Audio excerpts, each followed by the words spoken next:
मूर्ती सांगते आहे. वसुदेवानं सांगितलं, बाळा तुझ्या मामाने कंस मामाने पहारेकरी ठेवलेले आहेत. माझ्या हाता पायाला साखळ्याने बांधलेला आहे. भगवंताने सांगितलं, ज्यावेळेस मी लहान होईल ना, त्या लहान बालकांना ज्यावेळेस तुम्ही स्पर्श करताल त्यावेळेस तुमची बंधन सर्व तुटतील. बघा, एवढा कृपाळू, एवढा दयाळू, एवढा मायाळू माझा भगवंत आहे.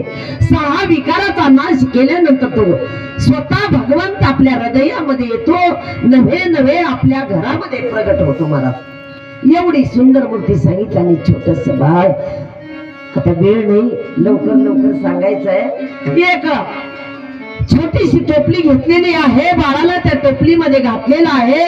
कंसाने त्या बाळाला टोपलीमध्ये घातल्यानंतर जे साखरदंडाने बांधलेलं होतं ना, उचलीला कमलापती ताईची उचलीला कमलापती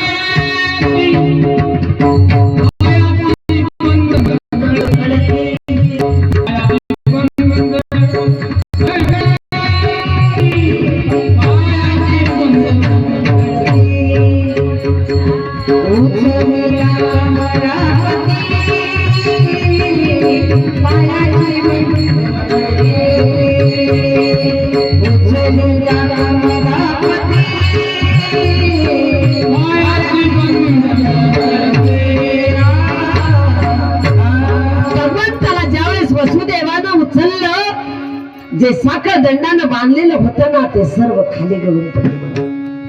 असंच आहे महाराज, ज्यावेळेस भगवंताचा स्पर्श तुमच्या आमच्या शरीराला होतो ना, या देहाला होतो, या देहाचे बंधन तुटतात. हे लक्षात असू दे.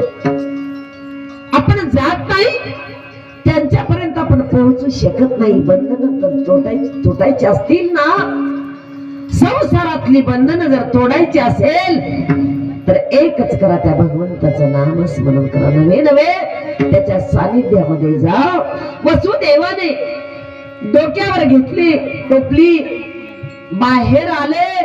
पहारेकरी जे जागत बसले होते ना, ते जाग्यावर देवानी मोहनी घातली. मला ते झोपी गेले, खाली पडलेले आहेत, हातातली शस्त्र गळून पडलेली आहेत. वसुदेवानं इकडे तिकडे पाहिलं, कुणी मला अडवणारा नाही. डोक्यावर ते त्या कृष्णाला घेतलेला आहे. यमुना नदी आडवी आली. यमुना नदीचं पाणी वर वर चढत आहे. घोट्यापर्यंत आलं, पिंडरीपर्यंत, गुडघ्यापर्यंत, कमरेपर्यंत, नव्हे नव्हे छातीपर्यंत, गळ्यापर्यंत पाणी आलं. महाराज, हे पाणी येण्याचा भाव काय होता? त्या यमुनेला सुद्धा कृष्णाच्या दर्शनाची वर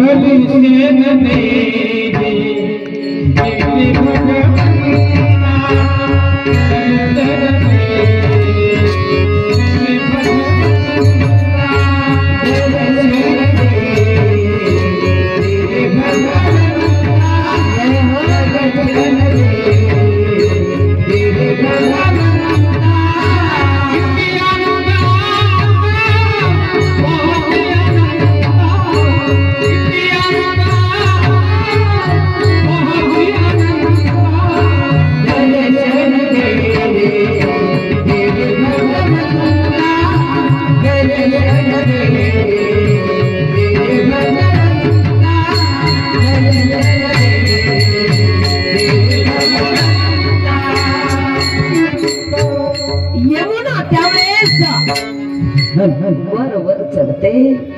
यमुनेला सुद्धा वाटायला सुरुवात केलं, जगाचा पालन करता ब्रह्मांडाचा नायक कृष्ण अवतार धारण केलेला आहे, याचं दर्शन मला घ्यायचंय. त्यावेळेस कृष्णाने अंतर्ज्ञानामध्ये पाहिलं, या यमुनेला सुद्धा माझं दर्शन घ्यायचंय. सहज माझ्या कृष्णाने अंगठा बाहेर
यमुनेला सुद्धा माझं दर्शन घ्यावं वाटतं. कृष्णाने लाघव केलं, छोटासा पाय बाहेर काढला, त्या टोपलीतून बाहेर काढलेला आहे. त्या जळामध्ये अंगुष्ठा लावला, अंगठा लावला. दर्शन झालं त्या यमुनेला. यमुना मनामध्ये मध्ये धन्य वाटलं, मला धन्य वाटलं.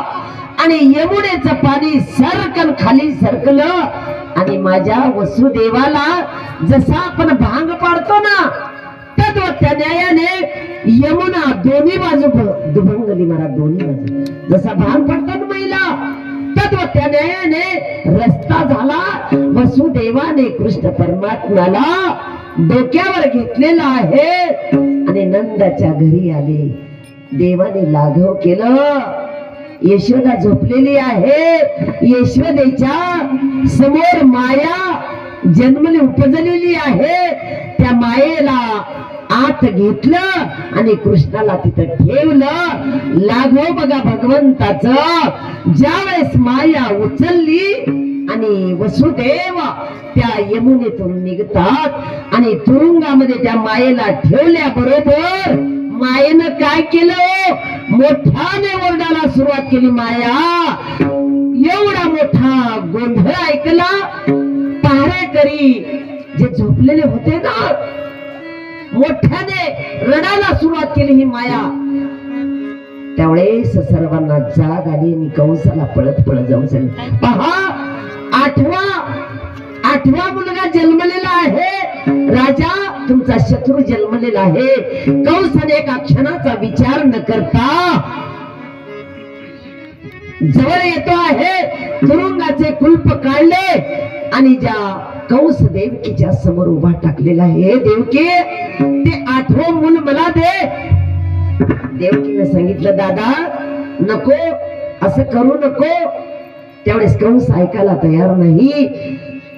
देवकी देत नाही. कंसाने त्या मुलाचा म्हणजे त्या योग मायेचा पाय धरला आणि जी मोठी शीळ होती तेथे आणलं आणि जी शीळ आहे त्या शिळेवर आपटल्या बरोबर ती योग माया आकाशात निघून गेली. महाराज वर जाऊन सांगितलं,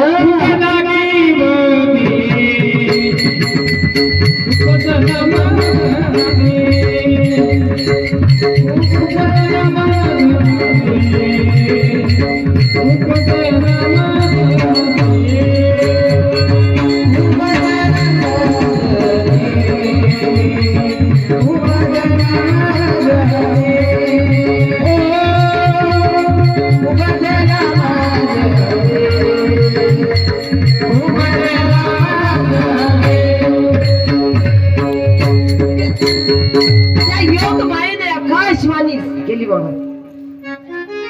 कंसा तू म्हणतोस ना माझा शत्रू मारला नाही. नाही, तुझ लागी वधी जन्मला मजादी.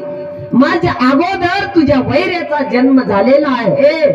फक्त जन्म सांगितला महाराज, कुठे आहे सांगितलं नाही.